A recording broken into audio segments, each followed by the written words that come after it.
అందరికీ praise the lord. వాక్య భాగంలోనికి వెళ్లే ముందు చిన్న ప్రార్థన చేసుకుందాము. ప్రభువా, ఈ ఉదయకాల సమయంలో మీ పాదాల సన్నిధిలో చేరి ఈ బుధవార దినమున తండ్రి మిమ్మల్ని ఆరాధించుకొని వాక్యం ధ్యానించుకోబోతూ ఉండగా ఆత్మతో సత్యముతో ప్రభువా నాయన అయ్యా మీకు సమీపంగా మీ మాటలు ప్రభు మమ్మల్ని నడిపించలాగున మా హృదయములను సిద్ధపరచమని నీ బంగారు పాదాలు పట్టుకుని వేడుకుంటూ ఉన్నాం తండ్రి. కూడి వచ్చిన ప్రతి కుటుంబాన్ని దీవించి ఆశీర్వదించండి ప్రభు. అలాగే ఇంకా రావాల్సిన వారిని కూడా త్వరపెట్టి తీసుకురమ్మని వేడుకుంటూ ఉన్నాము ప్రభు. మరి మీ దీనదాసరాలను నన్ను కూడా మీ చాటును మరుగుపరిచి నాయన నా నోటి మాటలు కాదు కానీ మీ మాటల ద్వారా మమ్మల్ని ఆదరించండి, బలపరచండి అయ్యా, ధైర్యపరచమని వేడుకుంటూ ఆది అంతం తోడుగా ఉండి నడిపించమని ప్రతి విధమైన డిస్టర్బెన్స్ నుంచి వీలు విడుదల కలుగు చేసి ప్రభు నాయన మీ నామానికి మహింకరంగా ఈ కూడికను జరిగించమని యేసునామంలో ప్రార్థిస్తూ ఉన్నాం తండ్రి, ఆమేన్. అందరికీ ప్రైజ్ ది లార్డ్ అండి. మరి ఈరోజు మనం ధ్యానం చేసుకోబోతూ ఉన్న అంశము, దేవుడు ప్రారంభించిన ప్రయాణము అంతము వరకు ఆయనే నడిపిస్తాడు. దేవుడు ఏం ప్రారంభించాడు, అంతము వరకు ఏ విధంగా నడిపిస్తాడు అనేది కూడా మనము జ్ఞాపకం చేసుకుందాం. ఈరోజు మనిషి జీవితంలో పుట్టుక మరణము ఇవి రెండు కూడా సహజం. పుట్టిన మనిషి గిట్టక మానడు అనేది ఒక సామెత ఉంది. అలాగే మన జీవితంలో కూడా పుడుతున్నాము. మరి పుట్టిన వాళ్ళందరూ కూడా ఇంకా అలాగే ఉన్నారు అని అనుకోవటానికి వీల్లేదు. కాలాలన్నీ మారుతూ ఉన్నాయి, జనరేషన్స్ మారుతూ ఉన్నాయి కదా. అంటే ఈ పుట్టుక నుంచి మరణం వరకు ఈ మధ్యలో ఉన్న మనిషి జీవితంలో ఎన్నో పరిస్థితులు ఉంటాయి. అది బాల్యము, యవ్వనము, అలాగే వివాహము, అలాగే పిల్లలు, వాళ్ళ వివాహాలు, వాళ్ళ చదువులు, వృద్ధాప్యంలో బాధ్యతలు, ఇలా ఎన్నో అన్నీ కూడా ఉంటాయి. మరి ఆ సమయంలో కష్టాలు ఉంటాయి, శ్రమలు ఉంటాయి, బాధలు ఉంటాయి, వ్యాధులు ఉంటాయి, నిరాకరణలు ఉంటాయి, నిరాశలు ఉంటాయి. ఇలా మనిషి జీవితాన్ని పోల్చుకుంటే ఎన్నో పరిస్థితుల ద్వారా మనము వెళ్తూ ఉంటాం. కానీ ప్రభు మనకి ఒక మాట వాగ్దానం చేస్తూ ఉన్నాడండి. దేవుడు మనతోటి సదాకాలము కూడా మనకి తోడై ఉంటాను అని వాగ్దానం చేస్తూ ఉన్నాడు. సదాకాలము అని అంటే ఎప్పటి నుంచి ఎప్పటి వరకు?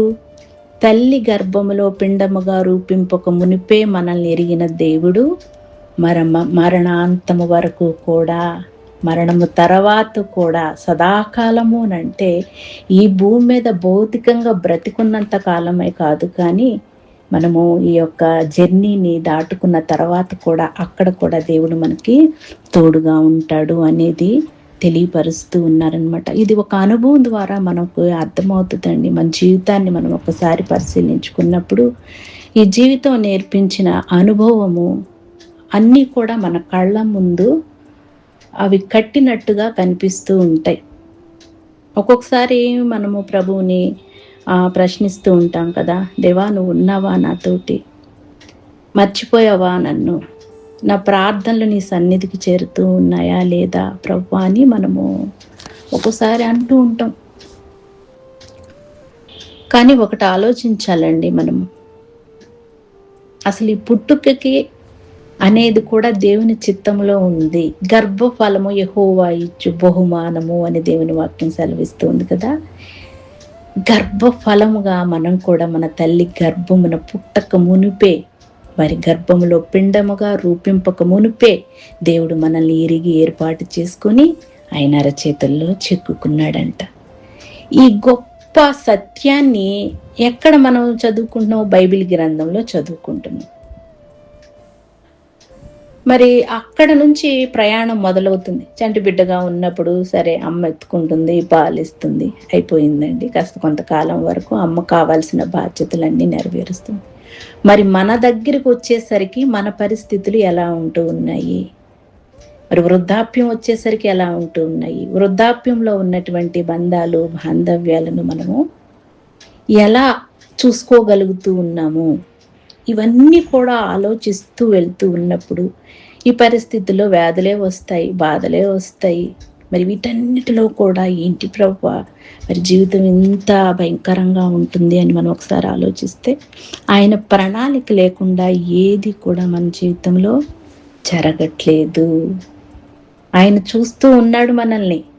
ఆయన ప్రణాళికలో ఉన్నాము. ఆయన అరచేతుల్లో చెక్కుకున్నటువంటి మనల్ని ఆయన నిత్యము కూడా చూస్తూ ఉన్నాడు.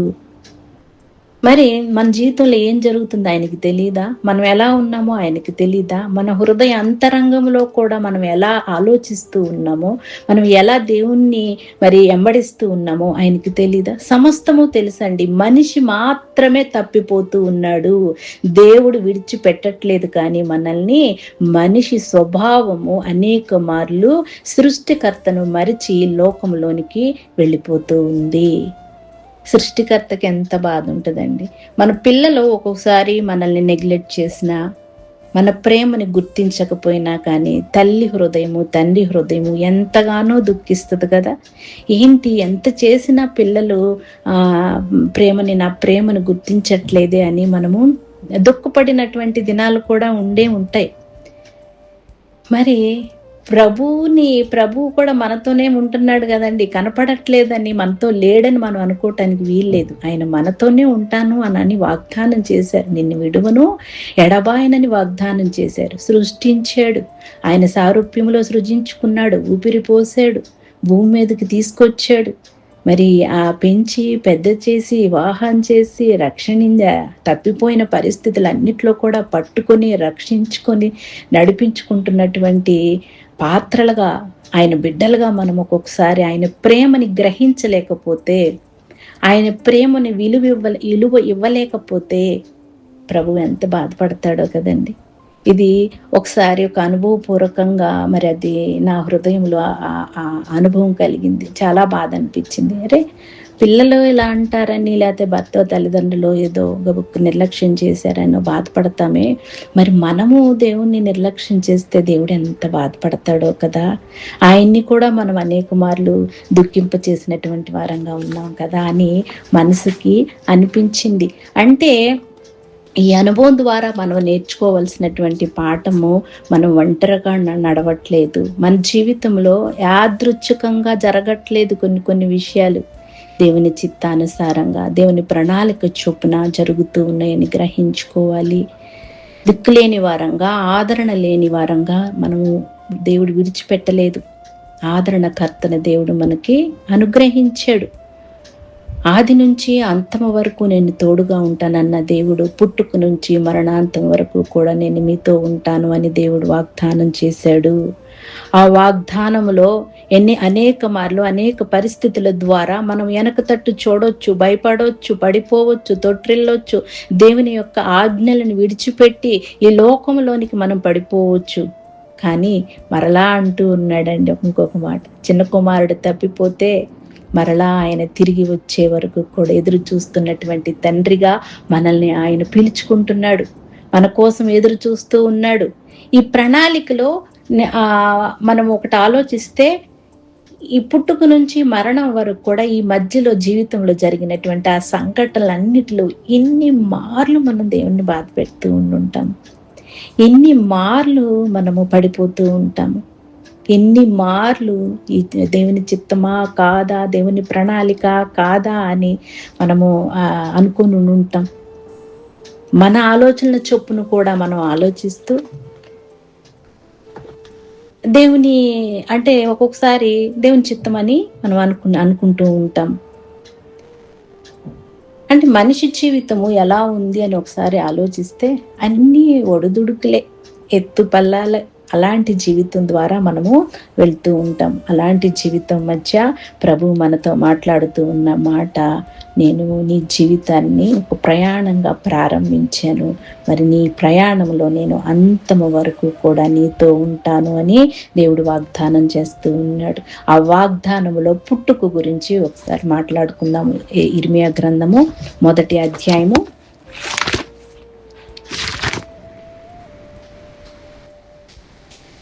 4వ వచనం 10వ వచనం. యెహోవా వాక్కు నాకు ప్రత్యక్షమై ఇలాగ సెలవిచ్చింది, గర్భంలో నేను నిన్ను రూపుటకు మునిపే నిన్నెరిగి తిని, నీవు గర్భము నుండి బయలుపడక మునిపే నేను నిన్ను ప్రతిష్ఠించి తిని, జనములకు ప్రవక్తగా నిన్ను నియమించి తిని.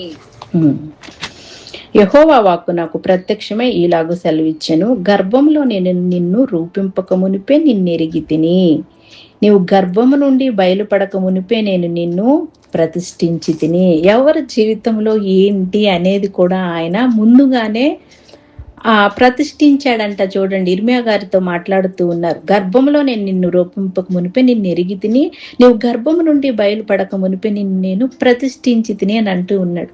మన జీవితాల్లో మనం ఉన్న స్థలాల్లో కొన్నిసార్లు మనం ఆలోచిస్తాం, ఏంటి ప్రభా ఇలాంటి కుటుంబం ఇచ్చో, లేకపోతే ఏంటి ప్రభా ఇలాంటి మనుషుల మధ్య నన్ను నిలబెట్టావు అని అనుకుంటాం.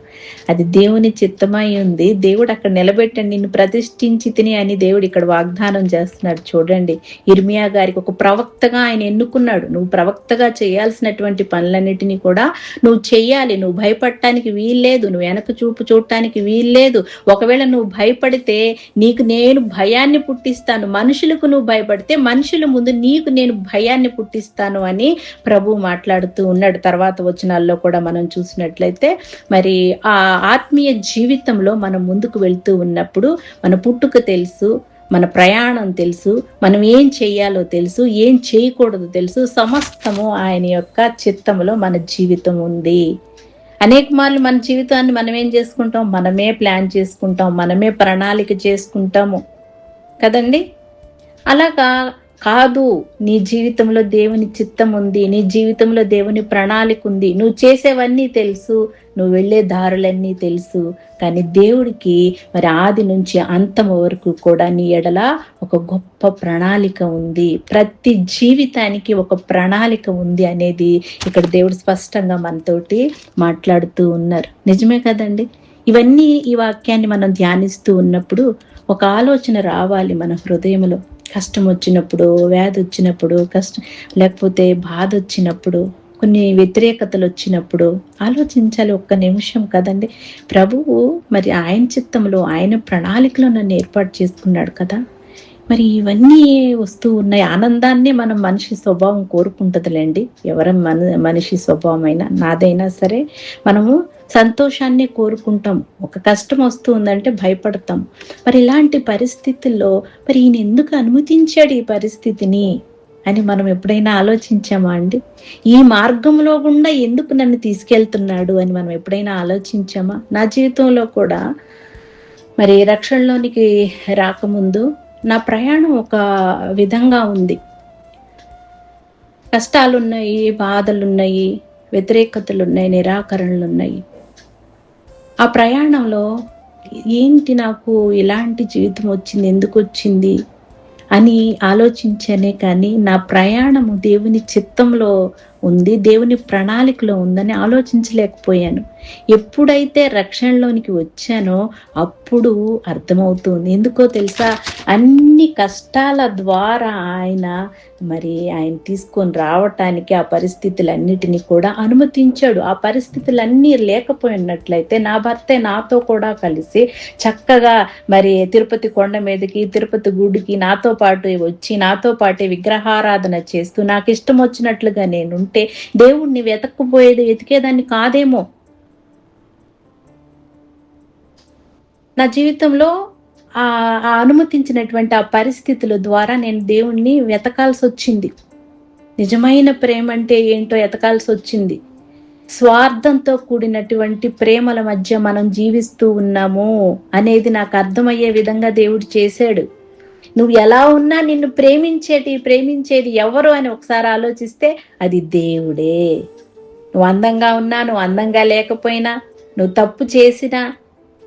తప్పు చేసినప్పటికీ నిన్ను ఆ తప్పులో నుంచి బయటికి లాగాలని మరి ఇలా దేవుడు మనల్ని ఒక అనుభవపూర్వకంగా ఒక అనుభవం ద్వారా దేవుడు మనల్ని తీసుకొచ్చారు.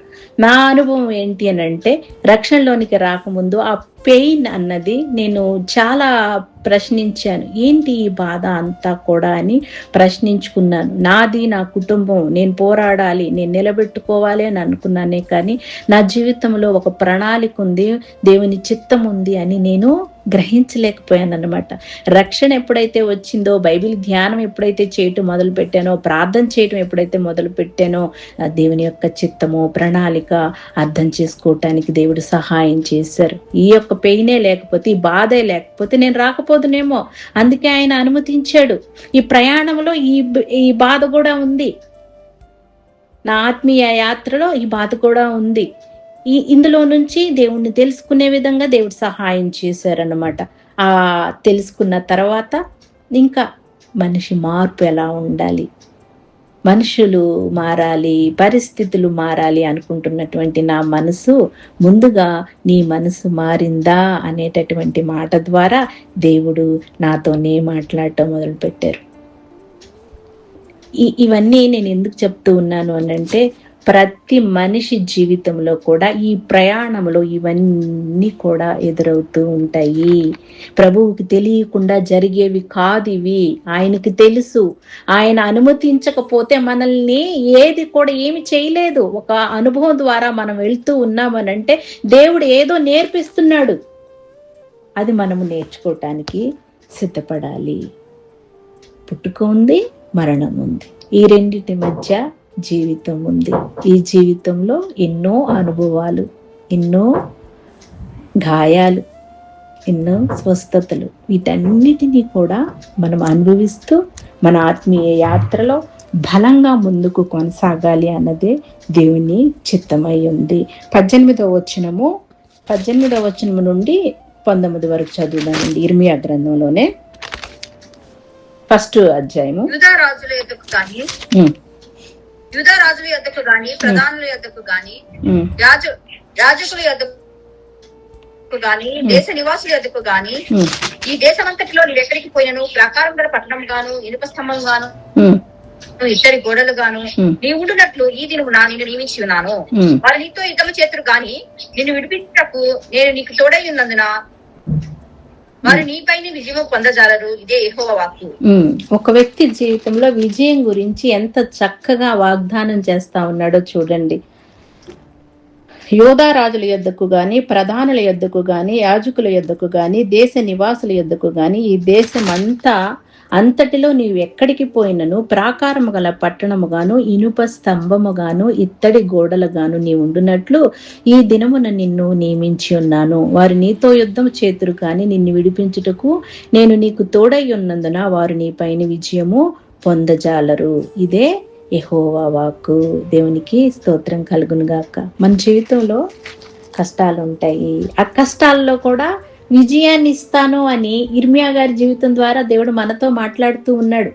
ఆయన సేవలో ఉన్నటువంటి ఆ ప్రవక్త పెద్దల ముందుకు వెళ్ళాలి, నాయకుల ముందుకు వెళ్ళాలి, వాళ్ళ ముందు దేవుడు ప్రకటించమని చెప్పింది చెప్పాలి. అలాంటివన్నీ చెప్పినప్పుడు వాళ్ళకి కోపం అన్నమాట. ఏంటి ఇలాంటివన్నీ ప్రవచిస్తాడు ఈయన, మాకన్నీ ఆశీర్వాదాలే కావాలి కానీ మాకు హెచ్చరింపులు అవసరం లేదు కదా అని ఆయన మీద కోపం అన్నమాట. అయినప్పటికీ కూడా దేవుడు ఎలా ఆయన వాగ్దానం చేస్తూ ఉన్నాడంటే, నువ్వు ఎక్కడికి పోయినా సరే ప్రాకారము గల పట్టణము గాను. ప్రాకారము గల పట్టణాన్ని శత్రువు దాటగలడా అండి? దాటలేడు. చాలా కష్టం అన్నమాట ఆ ప్రాకారాలు దాటుకుని ఆ పట్టణంలోనికి ప్రవేశించాలి అని అంటే, ఇక్కడ ఒక వ్యక్తిని ప్రాకారము గల పట్టణముగా అని వివరిస్తూ ఉన్నాడు. అంటే మన హృదయానికి మనకు కూడా ప్రాకారములు ఉన్నాయి అని ప్రభువు చెప్తా ఉన్నాడు. ఆ ప్రాకారములు దాటుకొని దుష్టుడు రావాలి అని అంటే అసాధ్యం. అది ఆ ప్రాకారం ఎవరేశారు? దేవుడు వేశాడు. మన ప్రయాణంలో ఇదొక భాగం. ప్రాకారము గల పట్టణముగాను, ఇనుప స్తంభముగాను, ఇత్తడి గోడలుగాను నీ ఉండునట్లు ఈ దినమున నిన్ను నియమించి ఉన్నాను. ఇవన్నీ కూడా బలాన్ని సూచించేటటువంటి పరికరాలుగా మనకు కనిపిస్తూ ఉన్నాయి. వాటిని పడగొట్టలేరు కదండి ఎవరు కూడా. అంటే నువ్వు ఎలా ఉన్నావు? దేవుని చిత్తములో, దేవుని ప్రణాళికలో నువ్వు ఎలా ఉన్నావు? ప్రాకారం గల పట్టణముగా ఉన్నావు, ఇనుప స్తంభంగా ఉన్నావు, ఇత్తడి గోడలుగా నువ్వు ఉండునట్లు అని అంటూ ఉన్నాడు. అంటే ఎంత బలమైన వారిగా దేవుడు మనల్ని అక్కడ నిలబెడుతూ ఉన్నాడో చూడండి. ఒక్కొక్కసారి మన బలహీనతలనే మనం చూసుకుంటూ ఉంటాం, దేవుడు మనల్ని బలమైన వారిగా నిలబెట్టాడు అనేది మర్చిపోతూ ఉంటాం. అక్కడ వ్యక్తితో మాట్లాడుతూ ఉన్నారు, ఆ వ్యక్తి స్థానంలో మనల్ని కూడా మనం నిలబెట్టుకోవాలి, మన పేరు పెట్టుకోవాలి. మనం కూడా ప్రాకారం గల పట్టణంగా ఉన్నాము, ఇనుప స్తంభంగా ఉన్నాము, ఇత్తడి గోడలుగా ఉన్నాము. శత్రువు గాని పరిస్థితులు గాని టచ్ చేయాలంటే కష్టమే. ఒకవేళ అయినా సరే వారు నీతో యుద్ధం చేస్తారు, నిన్ను విడిపించుటకు నేను నీకు తోడై ఉన్నందున వారు నీపైన విజయము పొందచాలరు అని దేవుని వాక్యం ఇక్కడ సెలవిస్తుంది. అయినా సరే నీపైన యుద్ధం చేయటానికి వస్తారు. నువ్వు ఇంత బలంగా నిలబడ్డా నీపైన వాళ్ళు యుద్ధం చేయటానికి వస్తారు. కానీ నేను నీకు తోడై ఉన్నందున, ఎలా తోడై ఉన్నాడండి? నేను నిన్ను విడిపించుటకు తోడై ఉన్నందున వారు నీపైని విజయము పొందజాలరు. Praise the lord. ఈ వాగ్దానాన్ని మన జీవితానికి అన్వయించుకొని మన ఆత్మీయ యాత్రలో దాన్ని పట్టుకొని ముందుకు వెళ్తూ ఉండాలి. మనం ప్రభువు మనల్ని బలవంతులుగా ఆయన సృష్టించుకున్నాడు. ప్రణాళికలు ఆయన చిత్తంలో మనల్ని ఆ విధంగా ఆయన ఏర్పాటు చేసుకున్నాడు. మరి ఆది అంతము అయి ఉన్నటువంటి ఆ తండ్రి పక్షపాతం లేని దేవుడు. ఆనాడు ఎలాగైతే ఉన్నాడో ఈనాడు కూడా అదే ప్రేమతో మనల్ని ప్రేమిస్తూ ఉన్నాడు. ఆయన కొరకు నువ్వు నిలబడు. నేనేం చేస్తాడో తెలుసా? ప్రాకారం గల పట్టణంగా నిలబెడతాడు. ఆయన కొరకు నువ్వు నిలబడు, ఇత్తడి స్తంభముగా నిలబెడతాడు, ఇత్తడి గోడలుగా ఆయన నిలబెడతాడు. నేను బలహీనరాలనయ్యా, నాకు చేత కావట్లేదు ప్రభా, నేనేం చేయలేకపోతున్నాను ప్రభా నువ్వు అనుకుంటూ ఉంటాం. మనం అనుకుంటూ ఉంటాం కదా ఒక్కొక్క మారు. ఇదిగో ఈ వాక్యాన్ని తీసి చదివితే ఆయన దృష్టిలో మన యొక్క జీవితం ఎంత గొప్పగా ఉందో, ఎంత బలంగా ఉందో దేవుడు మనకు తెలియపరుస్తూ ఉన్నారు. కీర్తనలు 139వ అధ్యాయము 13వ వచనం చూద్దాం. కీర్తనలు 139 13, 14 కూడా చదువు. 13, 14. నా అంతరింద్రియములను నీవే కలుగ చేసితివి, నా తల్లి గర్భమునందు నన్ను నిర్మించిన వాడవు నీవే. నువ్వు నన్ను కలుగ చేసిన విధము చూడగా భయమును ఆశ్చర్యమును నాకు పుట్టుచున్నవి. అందుకు బట్టి నేను నీకు కృతజ్ఞతాస్తుతులు చెల్లించుతున్నాను. నీ కార్యములు ఆశ్చర్యకరములు, ఆ సంగతి నాకు బాగుగా తెలిసి. Praise God. ఇక్కడ దావీదు భక్తుడండి ఎంత చక్కగా ఆ నిర్మాణం గురించి, మన నిర్మాణం గురించి ఆయన మాట్లాడుతూ ఉన్నాడో చూడండి. నా అంతరింద్రియములను నీవే కలుగు చేసేదివి, నా తల్లి గర్భమందు నన్ను నిర్మించిన వాడవు నీవే. నీవు నన్ను కలుగు చేసిన విధము చూడగా భయమును ఆశ్చర్యమును నాకు పుట్టుచున్నవి. అందును బట్టి నేను నీకు కృతజ్ఞతాస్తుతులు చెల్లించుచున్నాను. మన నిర్మాణాన్నే మనం చూసుకున్నప్పుడు ఆశ్చర్యం కలుగుతుంది కదండి. ఈ లోకంలో మనం ఒకటి ఆలోచిస్తే ఒక దెబ్బ తగులుతుందండి శరీరానికి. ఒక దెబ్బ తగలటము, లేకపోతే సర్జరీ, ఏదో అనారోగ్య పరిస్థితుల వల్ల ఒక సర్జరీ జరగటము, లేకపోతే శరీరంలో ఒక అవయవాన్ని ఏదన్నా కోల్పోవటం జరిగినప్పుడు మరలా అదే స్థానంలోనికి అది అలా సమకూర్చే వాళ్ళు ఈ లోకంలో డాక్టర్స్ అనేవాళ్ళు ఎవ్వరు లేరండి. అంతటి జ్ఞానం కలిగిన వాళ్ళు ఎవ్వరు లేరు. ఆయన నిర్మాణము అంత గొప్పది. ఆయన నిర్మాణాన్ని పడగొట్టి మరలా ఆ విధంగా చెయ్యాలి అని అంటే ఎవ్వరి వల్ల, ఎవరి తరము కానే కాదు. ఇది కూడా అనుభవపూర్వకంగా తెలుసుకునే విధంగా దేవుడు చేశాడు.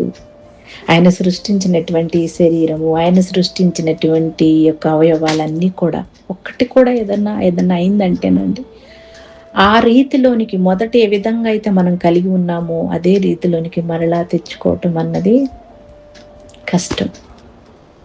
ఇప్పుడు మరి ఎవరు గొప్ప సృష్టికర్త? దేవుడే గొప్ప సృష్టికర్త. అందుకని ఆయన ఆశ్చర్యం కలుగుతుంది. నా అంతరింద్రియములు నీవే కలుగు చేసేదివి, నా తల్లి గర్భమందు నన్ను నిర్మించిన వాడవు నీవే. నీవు నన్ను కలుగు చేసిన విధము చూడగా భయమును ఆశ్చర్యమును నాకు పుట్టుచున్నవి. అందును బట్టి నేను నీకు కృతజ్ఞతాస్తుతులు చెల్లించుచున్నాను. నీ కార్యములు ఆశ్చర్యకరములు, ఆ సంగతి నాకు బాగుగా తెలిసి ఉన్నది. మన సృష్టి ఒకటి ఆశ్చర్యకరంగా ఉన్నది కదండి. చిన్న పిల్లల్ని చూసినప్పుడు భలే ఆశ్చర్యం అనిపిస్తుంది కదా. వాళ్ళ కాళ్ళు ఇంత తైసు, ఇంత చిన్ని చేతులు కదా, చిన్ని కళ్ళు, ఎంత క్యూట్గానో ఉంటారు. ఆ చిన్ని బేబీ మమ్మీ తల్లి గర్భంలో నుంచి మరి పుట్టక మునుపు నుంచి ఆయన ప్రణాళికలో ఉన్నారంట. మరి మన జీవితంలో కూడానండి పెరిగి పెద్ద అవుతున్నాము, వృద్ధాప్యంలోనికి వస్తూ ఉన్నాము. ముదిమి వచ్చే వరకు కూడా నేను వదిలిపెట్టను, నేను చంకనెత్తుకుంటాను. తల్లిదండ్రులు మన చిన్నప్పుడు చంకనెత్తుకుంటారు కదా, కానీ దేవుడు ముదిమి వచ్చే వరకు కూడా నేను విడువను, నేను చంకనెత్తుకుంటాను అని వాగ్దానం చేస్తా ఉన్నాడు. మన జీవితంలో మనం ఒంటరి వాళ్ళం కాదు. కష్టం వచ్చింది అని అంటే దేవుని చిత్తం ఏదో ఉంది, పరిస్థితులు ఏయో వచ్చినాయి అని అంటే దేవుని చిత్తం ఏదో ఉంది. నువ్వెందుకో అనుమతించావు ప్రభువా, అనుమతించిన దానిని బట్టి ప్రభువా నేను నిన్ను స్తుతిస్తున్నాను తండ్రి అని మనం స్తుతించేటటువంటి స్థితిలోనికి రావాలి. ఈ ప్రయాణంలో వచ్చిన కష్టాలను బట్టి, పరిస్థితులను బట్టి, శ్రమలను బట్టి మనము పడిపోవటానికి వీల్లేదు. సృష్టికర్తని మనము మరవటానికి వీల్లేదు.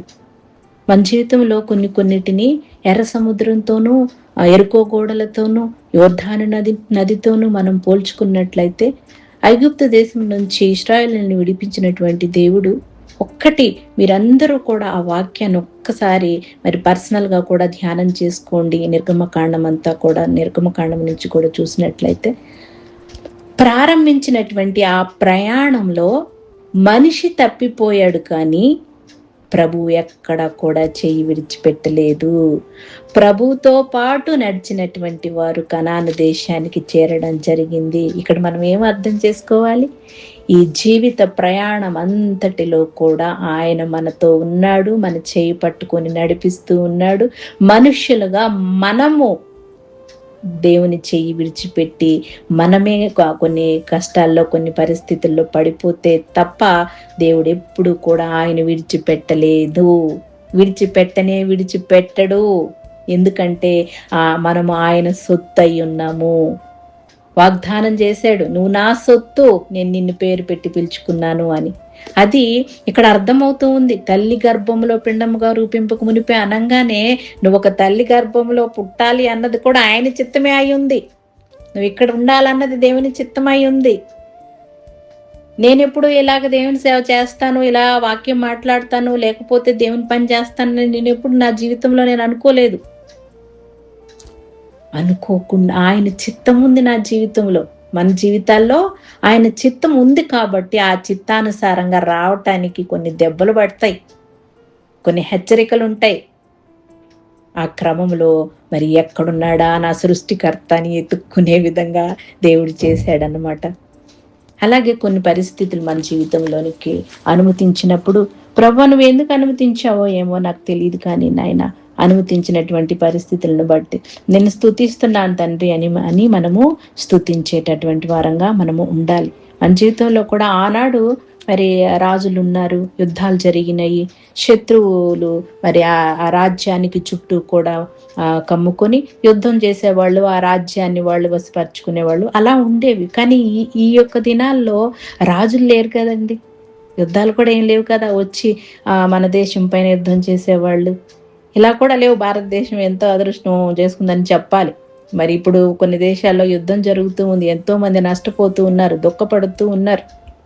మరి అలాంటి క్రమంలో మన శత్రువు ఎవరు అనేది దేవుడు మనకి స్పష్టంగా బైబిల్ గ్రంథం ద్వారా తెలియపరిచారు. మన శత్రువుని మనము ఎదిరించటానికి మనం ఎలా ఉన్నామో, మనం ఎంత బలవంతులుగా ఉన్నామో ప్రభు ఇర్మియా గ్రంథం ద్వారా మాట్లాడుతూ ఉన్నారు. అది కూడా మన యొక్క పుట్టుక నుంచి కూడా మనం ఎలాంటి ఆశ్చర్యమైనటువంటి ఒక రూపుని మనం పొందుకున్నామో దావీదు భక్తుడు ఆయన అనుభవం ద్వారా మాట్లాడుతూ ఉన్నాడు. నిజమే కదా, మన యొక్క నిర్మాణాన్ని ఒక్కసారి మనం పరిశీలించుకుంటే ఆశ్చర్యం కలుగుతుంది కదా. ఎన్నో మరి ఈ యొక్క చేతిలో ఎన్నో నర్వ్స్ ఉంటాయంట, చిన్ని చిన్ని బోన్స్ ఉంటాయంట. ఈ కళ్ళలో అండి అంతెందుకు ఈ కళ్ళు ఉండే విధంగా అందరి కళ్ళు ఉండవంట. అలాగే ఈ వేలు ముద్ర కూడా నేను వేసిన తర్వాత అందరి వేలు ముద్రలు ఒకేలాగా ఉండవంట. ఈ ప్రపంచం మీద, ఈ భూమి మీద ఎంతమంది జనాంగం ఆ నిర్మాణాన్ని మనిషి ఎవరైనా చెయ్యగలరా? ఎవ్వరు చేయలేరు. కాబట్టి మన నిర్మాణాన్ని చేసినటువంటి దేవుణ్ణి బట్టి మనం ఎంతగా స్తుతించాలో కదా. ఆశ్చర్యం కలుగుతుంది అన్నాడు కదా దావీదు గారు. నిజమే, ఆశ్చర్యం కలుగుతుంది. ఈ అద్భుతాన్ని చూస్తే ఆశ్చర్యం కలుగుతుంది. నిజమే, మనము ఒక అద్భుతం అని ఎంతమంది అంటారండి ప్రభు సన్నిధిలో నిలబడి. ప్రభువా, నువ్వు నన్ను అద్భుతంగా సృష్టించి